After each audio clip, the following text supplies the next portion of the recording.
When you hit the beaches of Normandy, did you ever see anybody, when they saw those ditches being dug, did you ever see anybody people just get scared and just turn around and try to go back on the boat or anything?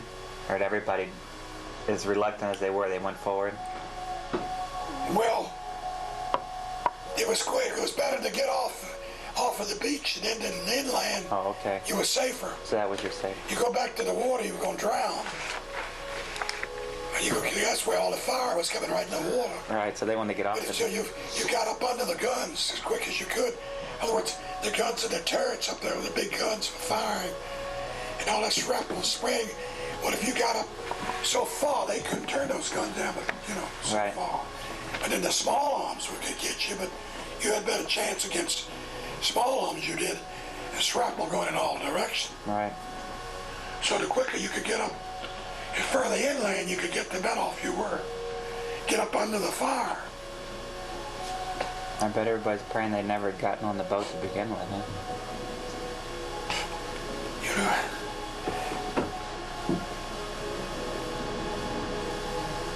The most nerve-wracking, hair-raising experience I've had is when, I think I told you about it, we were in this town, Lambersdorf, and our own planes were coming over and they were bombing the Siegfried line. Those pillboxes like that, they were coming in, and we all were up in the top floor of that building, the whole building in Lambersdorf, and some of them had field glasses. We were looking, give them hell, that's it, give them hell, because we were going to attack the next day. Right. And they were softening them up, and we were watching. We had all that equipment ready, all loaded and ready to move out. And the artillery outfit had moved right next to us and taken up a field, a vacant lot like, and they set up an artillery piece over there. And then we had men in the building next to us all bivouacked in there. We had about 50 men in each building like that. And then the infantry was all in there with us. We always, all the tanks, everything were all ready to go. Don, this is how you put me here. This is how Mom put me. And we've been like a month living in that town, ready, waiting for the spring so we could move, right?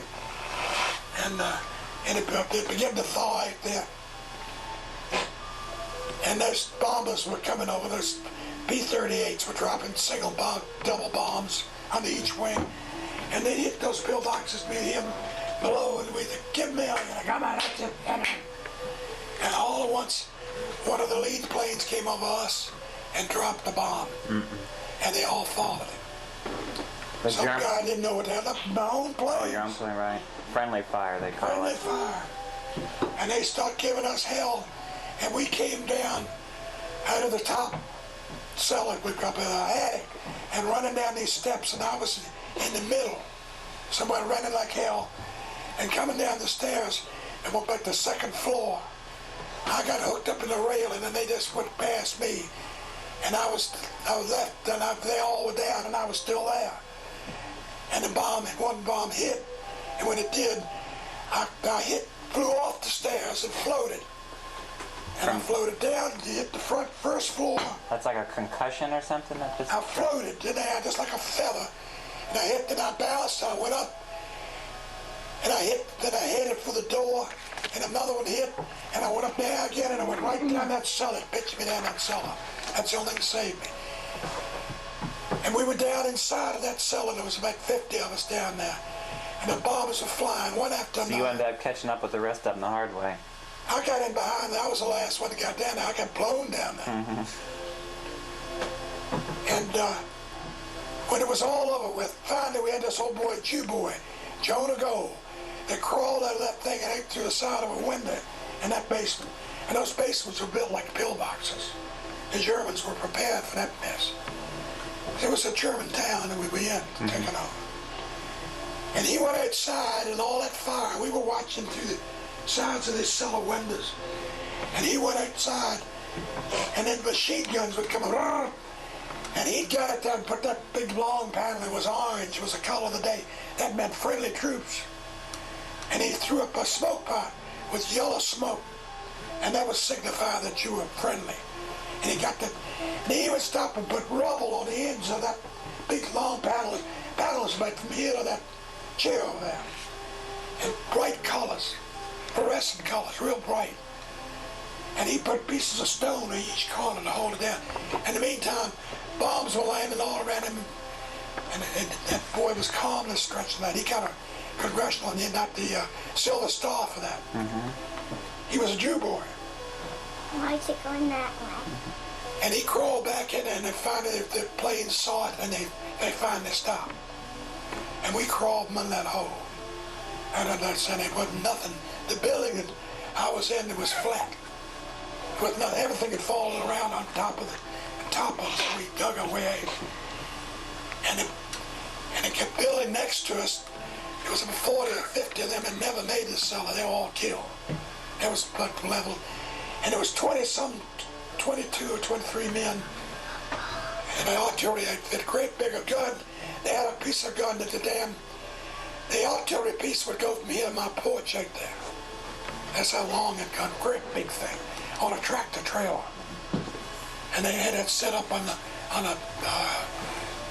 netting. Why don't you go out here and find out where that pool is with the big You call it camouflage netting over top of the whole thing. Well, those boys never even had a chance to dig a hole.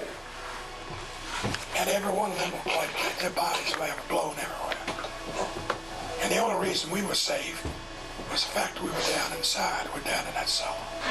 How do they deal with it? And that was Write a letter home to their parents? And that lasted for maybe 20 minutes that they were bombing us. And that was the biggest hell that I ever saw. That itself was a living hell. Can you imagine being down in a cellar and everything being wiped completely out all around you? And every bomb that would hit, you would come off the ground like that. And your ears would pop. And you'd feel like your head was going to burst wide. Ringing too? Blood would run out of your nose. Blood was coming down my nose. Ew. And you just... Ew. And then when it was all over to see those bodies, your buddies, lots of bodies everywhere. When you say you got out of the building, you were slipping and falling into... You said when you got out of the building, you were slipping and falling into decayed bodies or something? Oh, that was another time when I got caught in a cemetery that was being bombed. And I was running through the cemetery falling in graves. The blowing up the caskets up out of the ground and everything.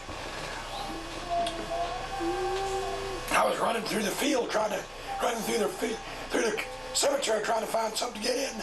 I finally got in a hole, in a cemetery hole. Went down in there with the body.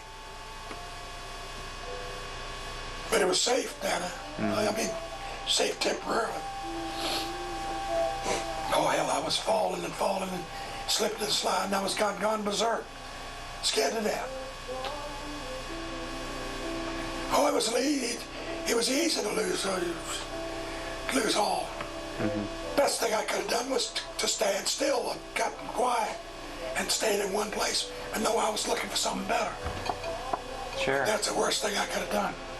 And I imagine that a lot of times when bombs hit, people just go scattering, just go running off. Try to get to some place where the next one we wasn't going to hit, but you didn't know. And there's no organization to it. It's not like a lieutenant says, okay, guys, all headed off of these angles. Oh, no. When the shells start hitting, like when they come in with the shells, every man was on his own. You looked for cover. Right. You dove in any direction. Or ran to any place you could get was, maybe there'd be a tank or you'd run for it to get under it. Maybe there was some Harmon M8 or something, or half tractor was turned upside down. You'd try to get up under that. And how would anything to get cover? How would the CO get in the hole? How would the CO collect his men again? Just run around the town yelling, "Ollie, Ollie, I've come free"? We'd all get back to it. We knew we had to get back together. I mean, when it was. But sometimes if it went on for a long time, I imagine some people were wounded, some people were killed, some people were hiding, some people were scared to come out. It was hours before they could even get the wounded picked up. I mean, some people probably too scared to come out from hiding too, though. A lot of times we died, the troops died right in the town and in the buildings, and never were saved. I mean, they just were killed there or they then died. One time we went down to in this town of Simba-Castanet. I was in that town. That's another long story, but anyhow, we came out and we left a lot of our dead in there, were killed. And we didn't go back until the snow thawed. When we left, the bodies were frozen. And we had to go in there and get those bodies out. We went in there to identify a dead and married them. And that was horrible. Those bodies had all thawed out and ripened. You know what I mean? Right. And we had to go in there and all that stink and filth and identify so to find out who so-and-so was. And then Gray picked them up and murdered them. But then we left that town, went on through, and then we chased the Germans, and that was during the balls. And then we chased them, and that was, we went across the Rhine, and that was the end of the war, a few months after that. Hell, I saw so damn much stuff of it, I couldn't even remember. There's so many things that you can't remember. See men coming out of tanks, burning clothes on fire, trying to get out, hanging half out, half in, coming out the turrets, falling down on the ground, still screaming, burning, and we couldn't do a thing for them. Couldn't get in close enough to do anything. So pretty much after a scare like that, it was up to the... I'd be in an army. One day I was in an army in M8, and we were coming past this building. The building, say, was from here, in my room over here, we were over here. And a boom, that whole building just disappeared. Shell hit, and we just passed it. Came right through and blew the building all to pieces. And we just gone past it. That's how close it came to hitting us. They missed us maybe 5-6 yards. And they were aiming for us. Go down on the side of the hill, they saw us. But they hit the building, instead of hitting us. We were in between the buildings, you know, going to the other one, and they hit that one over there. And that was like looking at a movie. You just couldn't believe it, you know. Then another time I came out of a tank and was running through a building to go down in the cellar. The lines had been blown out, and I had to go out there and put the lines back in and run into the cellar. And I ran from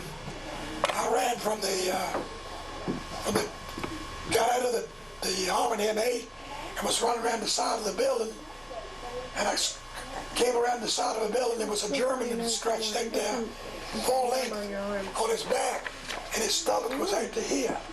And when I came around the side of the building, another shell hit, and I dove, and when I did, I dove right on top of it. Right, that's the one I was thinking about. And when I hit him, he went squash, just like a watermelon. And you talking about something unpleasant, man. That was, yeah. I went down in that cellar. When I got down there, they didn't want me to come down that cellar. Can you imagine what I smelled like?